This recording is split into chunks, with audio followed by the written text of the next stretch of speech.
ला खंग कतोंग 4-8-34।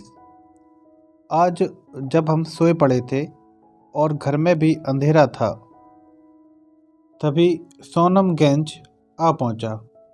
पूछने पर बतलाया कि उसके सामान को रास्ते में से कोई उठा ले गया, जबकि उसे फेंककर पीछे की ओर भागते खच्चर को वह पकड़ने लौटा। यह भी कहा कि रात को वह पहाड़ में सोया था। उसकी इन बातों पर विश्वास न होता था, बल्कि और संदेह बढ़ता जाता था कि कहीं मारकर सामने लूटने के लिए तो नहीं आया है। हमारे पास 500 रुपये के पैसे भी हैं और कुछ दूसरे सामान भी। ऐसा संदेह करने का कारण था सोनम गेंज के जन्म स्थान के लोगों का स्वभाव। उसके देश में लूटमार सभी लोगों का पेशा है। यद्यपि सोनम गेंज का 4-5 वर्ष का रिकॉर्ड बहुत अच्छा रहा है, तो भी हम उसके अर्धविचित समझते थे। वह कहता भी था, मैं तो नदी में छलांग मारकर जान दे दूंगा।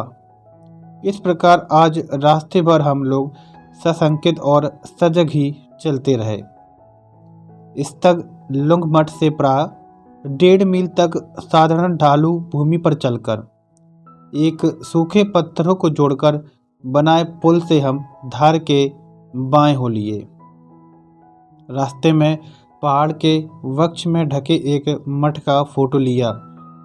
जिस जगह हम चल रहे थे वह लासा से 12,000 फीट अधिक ठंडा है, तो भी आज के पहाड़ जंगली गुलाब और करौंदे की झाड़ियों से खूब ढके थे। छोटी छोटी घास तो वर्षा के कारण होगी, किंतु बिच्छू घास तो 12 मासी है, जिसकी यहाँ बहुतायत है। चारों ओर हरियाली की अद्भुत शोभा है। हमारे काफले में 2 नौकरों की बढ़ोतरी हुई। उन्हें हमने 9 आने रोज पर रखा है। 12 बजे हम लोग फंदों के ब्रह्मपुत्र की उस शाखा के तट पर पहुंच गए जो लासा होकर गुजरी है। यहाँ आदमियों के लिए लोहे की सांकल पर चमड़े से बांधी लकड़ियों का झूला है। सामान के लिए चमड़े की नाव या कुआ है। जानवरों को तैरकर पार होना पड़ता है। हम लोग 2 घंटे के इंतजार के बाद कुआ से उतर सके। मंगोलिया और कंसू यानी चीन की ओर का यह प्रधान रास्ता है। यहाँ भी लकड़ी की नाव का इंतजाम करना चाहिए था। छाला पार करने के बाद ही पुरुषों के बालों में भेद दिखलाई पड़ता है।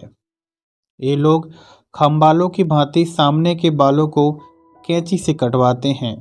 जहाँ से इस पत्र को लिख रहा हूँ, वहाँ से आधे दिन के रास्ते पर ला ग्वेस ज्योत युगल है, जिसके पार होते ही हम होर देश में पहुँच जाते हैं। भोट देश के होते हुए भी वहाँ के स्त्री पुरुषों की पोशाक में बहुत फर्क है। 2 बजे हम लोग रवाना हुए। अब हम लासा वाली नदी की बाईं शाखा के दाहिने से चल रहे थे। यह धार तो पिछली धार से बहुत बड़ी है। खैरियत यही है कि इसे हमें पार नहीं करना होगा। इधर के पहाड़ों पर तो और भी अधिक झाड़ियाँ और हरियाली है। खेती के लायक जमीन होने पर भी खेत देखने में नहीं आते। नदी के पार एकाध जगह सरसों के पीले फूल दिखलाई पड़ते थे। हाँ, जगह जगह पहाड़ों पर चरती चमरियों के चलायमान काले दाग जरूर दिखलाई पड़ते थे। 2-1 जगह परित्यक्त ऊंचे घरों की पत्थर की दीवारें बतला रही थी किसी समय इधर अब से अधिक बस्ती थी। नदी की उपत्यका काफ़ी चौड़ी है। 2-3 जगह हमें होर प्रांत वाले मक्खन विक्रेताओं की लदी चमरियाँ मिली। 2-3 जगह तीर्थाटक भिखमंगे भी मिले। होर की 2-3 तीर्थाटिकाओं के फोटो लेने का भी हमने प्रयत्न किया। 5 बजे हम उस स्थान पर पहुँचे जहाँ से रेडिंग का रास्ता मंगोलिया के रास्ते से अलग होता है। यहाँ एक मंदिर है जिसे रिक्स गुसुंग सुगोन पोका लाखंग यानी देवालय कहा जाता है। लोग कहते हैं इसे स्रोत वचन स्नाकपो ने बनवाया था। स्थान तो महत्वपूर्ण जरूर है, तो भी देवालय इतना पुराना नहीं होगा। हाँ, यह 11वीं 12वीं शताब्दी से इधर का भी नहीं हो सकता। मंदिर के भीतर बुद्ध की 2 सुंदर मूर्तियां हैं। कुछ और मूर्तियों के अतिरिक्त एक एकादश मुख अवलोकितेश्वर की भी मूर्ति है। लाखंग यानी देवालय पहाड़ के उस कोने पर है जहां से मंगोलिया का रास्ता मुड़ता है। बगल के गृहपति ने स्वागत पूर्वक हमें अपना सबसे अच्छा कमरा दिया। इस कमरे में आसन और चाय की चौकियों के अतिरिक्त दीवारों पर कितने ही चित्रपट और एक कोने में सजाकर रखी पद्म संभव की मूर्ति है। किटसन लैंप के सहारे हमने एक फोटो लेने का प्रयत्न किया। आ जाए तब है। यहाँ से रिंगिंग 5 मील के करीब है। कल सवेरे ही वहाँ पहुँच जाएंगे। रीडिंग 5:08:34। अपनी घड़ी से 7:30 बजे और नातीला की घड़ी से 7:45 बजे हम लोग रवाना हुए। आकाश मेघाच्छन्न था। छोटी छोटी फुहारें पड़ रही थीं। लागाविस्की की ओर से आने वाली धार को पार कर हम बड़ी धार की दाहिनी ओर से ऊपर की ओर चढ़ने लगे। आज का भी पहाड़ झाड़ियों और घास से ढका था। नदी की दूसरी ओर चमरी यानी याक चराने वाले डोकपा लोगों के तंबुओं से धुआं निकल रहा था। रास्ते में 2-4 जौ के खेत भी दिखे। पुराने परित्यक्त खेतों की मेड़ों से मालूम होता था कि किसी समय इधर अधिक खेत थे। प्रायः 3 मील चलने के बाद देवदार के एकाध छोटे वृक्ष दिखाई पड़ने लगे। मील भर रहने पर तो पहाड़ में हजारों हरे हरे देवदार थे। इधर देवदार काटने की सख्त मनाही है, इसलिए यहाँ इतने वृक्ष दिखाई पड़ते हैं। सर्दी के बारे में पूछने पर मालूम हुआ कि यहाँ की यह बड़ी नदी भी ऊपर से जम जाती है और आदमी तथा जानवर आसानी से इस पार से उस पार जा सकते हैं। उस वक्त देवदार की हरियाली को छोड़कर और कहीं हरियाली देखने में नहीं आती। लासा से यह स्थान अधिक ऊंचा है, इसमें तो संदेह नहीं, लेकिन आश्चर्य यह है कि यहाँ के पहाड़ों पर जितनी हरियाली दिखलाई पड़ती है उतनी लासा वाले पहाड़ों पर नहीं। हमने एक मानी पार की, फिर देखा हमारे 2 साथी एक छोटे चट्टान पर पत्थर के टुकड़ों को मार रहे हैं और साथ ही कहते जा रहे हैं चाफू माफू यानी चाय प्रदान करो, मक्खन प्रदान करो। मालूम होता है सभी श्रद्धालु यात्री यहाँ पर चाफू माफू करते हैं। तभी तो इस छोटी सी चट्टान पर 50 गोल गोल गड्ढे हो गए हैं। पहले तो गोल गड्ढों को देखकर मेरा माथा ठनका। कहीं लासा के पुरातन लेख वाले शिला स्तंभ की भांति यहाँ भी तो किसी पुराने लेख को कूटा नहीं जा रहा है। लेकिन पीछे यह देखकर संतोष हुआ कि इस चट्टान पर लेख नहीं है। एक घुमाव को पार करते ही देवदार के घने जंगल में रेडिंग गुम्बा सामने आ गई। हमारी साथियों ने अपनी पिस्तौल और बंदूक को हाथ में ले लिया, क्योंकि हथियारों को बिना हाथ में लिए इस गुम्बा के भीतर जाना निषिद्ध है। पश्चिम वाले विशालकाय स्तंभ के पास पहुंचकर हमने रेडिंग रिम्पोछे की चिट्ठी भीतर गुम्बा के अफसर देचंग पास भेजी। थोड़ी देर में बुलावा आया और ब्लाब्रंग यानी लामा का महल के एक कमरे में रहने के लिए स्थान मिला। अब हमें सबसे पहले उस काम की फिक्र हुई जिस काम के लिए इतनी दूर इतनी परेशानी के साथ आए हैं। धर्मवर्धन ने जाकर पूछा तो मालूम हुआ कि रेडिंग रिम्पोछे ने पत्र में सिर्फ ठहरने के लिए अच्छा स्थान देने को लिखा है। मुझे तो इस बात पर पहले विश्वास न होता था और विश्वास करने को जी क्यों चाहे। इतनी तकलीफ झेलकर पग पग पर चोरों के खतरे वाले इस प्रदेश में तो हम इसलिए आए थे कि रीडिंग में हमें दीपंकर श्री ज्ञान के हाथ के लिखे ताल के पत्ते देखने को मिलेंगे। देखने को ही नहीं बल्कि हम तो फोटो लेने के सारे सामान के साथ आए थे। क्या हमारा यह सारा प्रयत्न व्यर्थ जाने को है? उस चिट्ठी के भीतर एक दूसरे अफसर के लिए भी चिट्ठी थी जो एक दिन पूर्व लहासा चला गया। साथियों को ख्याल हुआ शायद उसमें कुछ हो। उपस्थित अफसर दूसरे की चिट्ठी को खोलने से डरता था, किंतु हम लोग समझते थे उसमें भी हमारे ही बारे में कुछ लिखा होगा। हमें रिम्पोछे महाशय ने सिर्फ पत्रवाहक थोड़े ही बनाया होगा। आखिर उसे भी खोला गया, पर उसमें हमारे बारे में कुछ भी नहीं था। वह उनका व्यक्तिगत पत्र था। वास्तव में मुझे तो दूसरे पत्र के खोल लिए जाने पर मालूम हुआ कि यहाँ के अफसर को एक अलग भी पत्र था। यदि यह पहले मालूम हुआ होता तो मैं दूसरे पत्र को खोलने की सलाह न देता। अब जरा पत्र का इतिहास सुन लो। पिछली यात्रा में जब वे रेडिंग रिम्पोछे से राव विहार में पढ़ते थे तभी उन्होंने मुझे कहा था कि उनके विहार में दीपंकर के हाथ की कुछ पुस्तकें हैं। रेडिंग चलने के पर वे उन्हें दिखाएंगे। उस समय रेडिंग रिम्पोछे तिब्बत के राजा नहीं हुए थे। अब की बार जब उनसे मिला तब यह चिट्ठी मिली और उस चिट्ठी में पुस्तक का जिक्र नहीं। यदि मुझसे यह बात लिहाजा में कह दी गई होती तो शायद मैं ऐसी खतरनाक यात्रा को ना करके इस समय को किसी दूसरे मठ में लगाता। इससे तो 1000 गुना अच्छा होता यदि मैं रिम्पोछे के पत्र को न लाया होता। संभव है उस समय ऐसा अच्छा ठहरने का स्थान न मिलता, किंतु उससे लाभ होता। रेडिंग बिहार को अचानक दीपंकर के शिष्य तोनपा ने आचार्य के देहांत पर 1054 ईस्वी बाद बनाया था।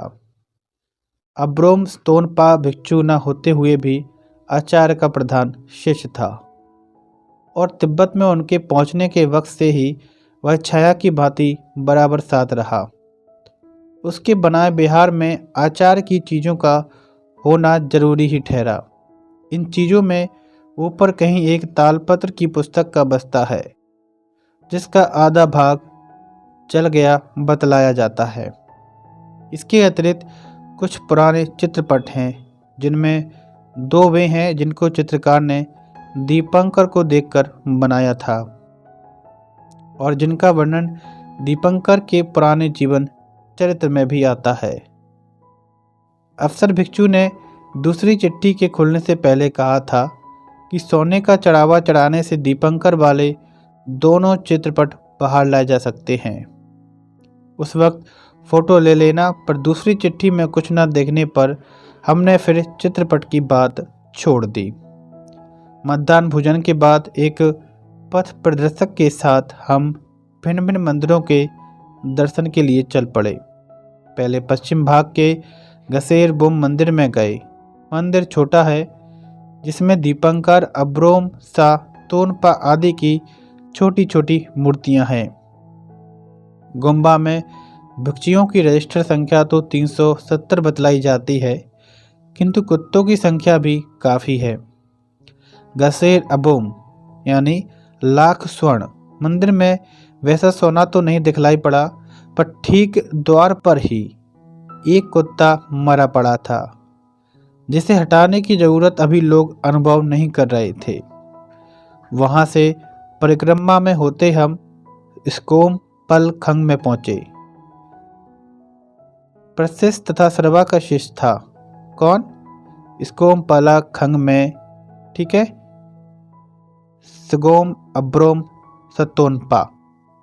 मंदिर के भीतर बहुत सी मूर्तियां हैं और दीवारों पर बहुत से चित्रपट लटक रहे हैं। दीवारों पर के पुराने चित्रों का भोट देश में मिलना मुश्किल है, क्योंकि लोग समय समय पर चित्रों को नया करते रहते हैं, किंतु चित्रपटों में हमें पुराने मिल सकते हैं। तिब्बत में आने के बाद आज ही हमें भारतीय चित्रपट दिखलाई पड़े। कुछ ऐसे चित्रपट इस मंदिर में भी हैं। इसके पास ही तमचन का पवित्र देवदार है, जिसके ऊपर भोट का उक्त महान देवता निवास करता है। श्रद्धालु नातीला ने इस देवता के ऊपर एक चांदी का टंका चढ़ाया। अब हम चलकर पूर्व किनारे आ गए। तुमको यह भी मालूम होना चाहिए कि यहाँ के कितने ही देवदारों के नाम पुराने ग्रंथों तक में दर्ज हो गए हैं। पश्चिम दिशा में चंदन दकरपो, श्वेत चंदन, और चंदन दमरपो, रक्त चंदन हम देख चुके थे।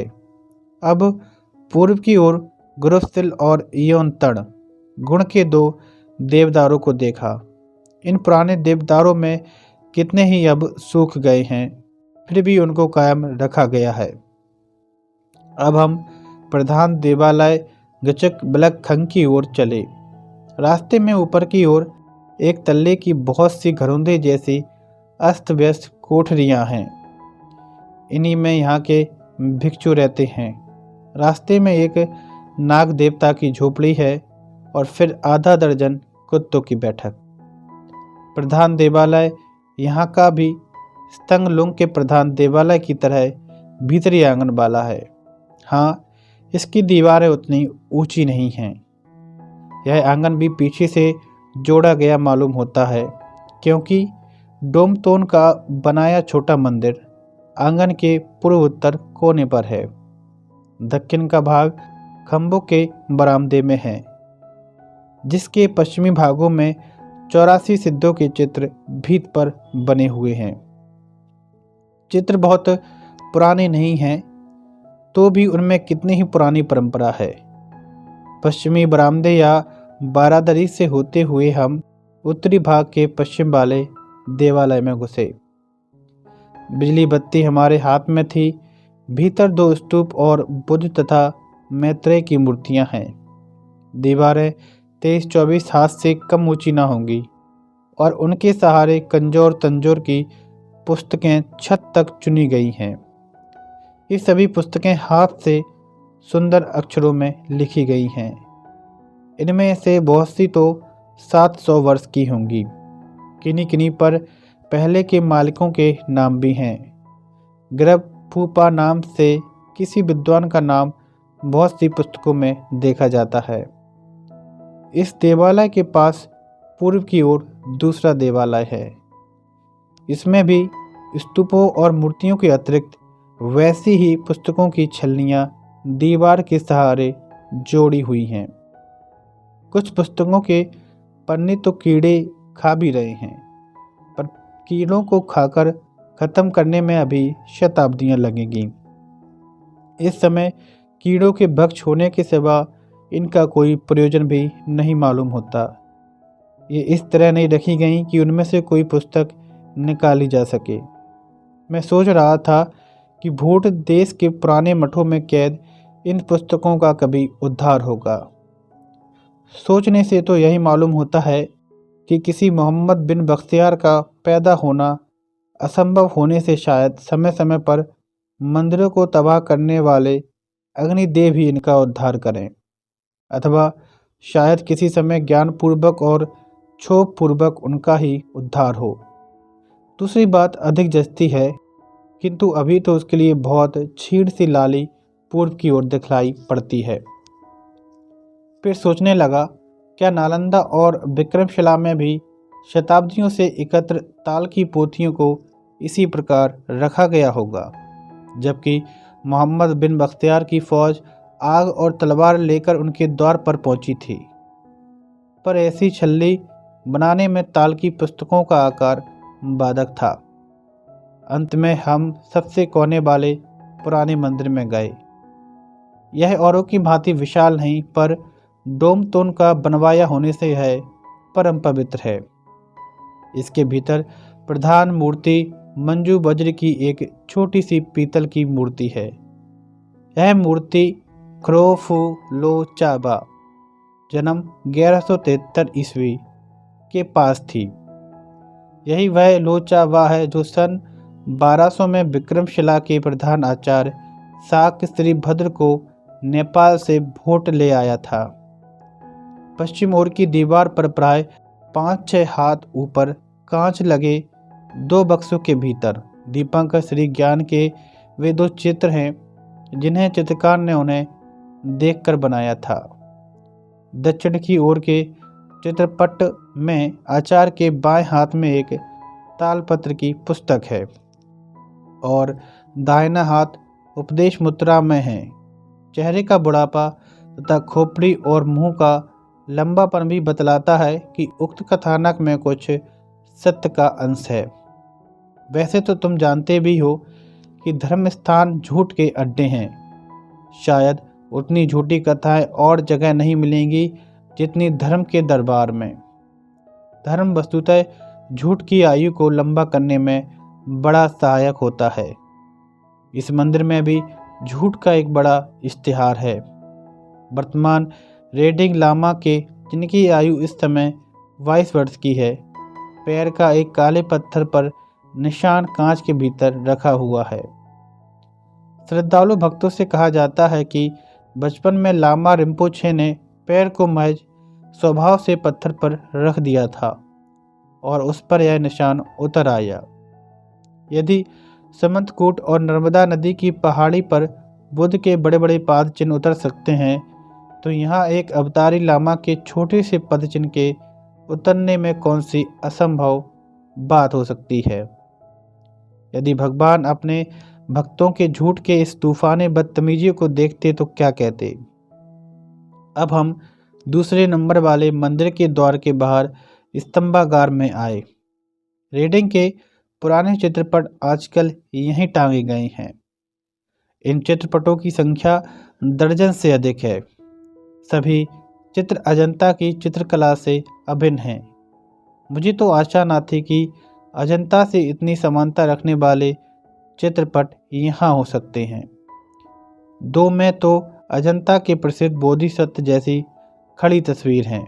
वही आभूषण, वही बंकिम ठौनी, जैसे ही कम और सुंदर आभूषण, वैसे ही विशाल भुजाएं और वक्ष, वैसा ही उदर प्रदेश।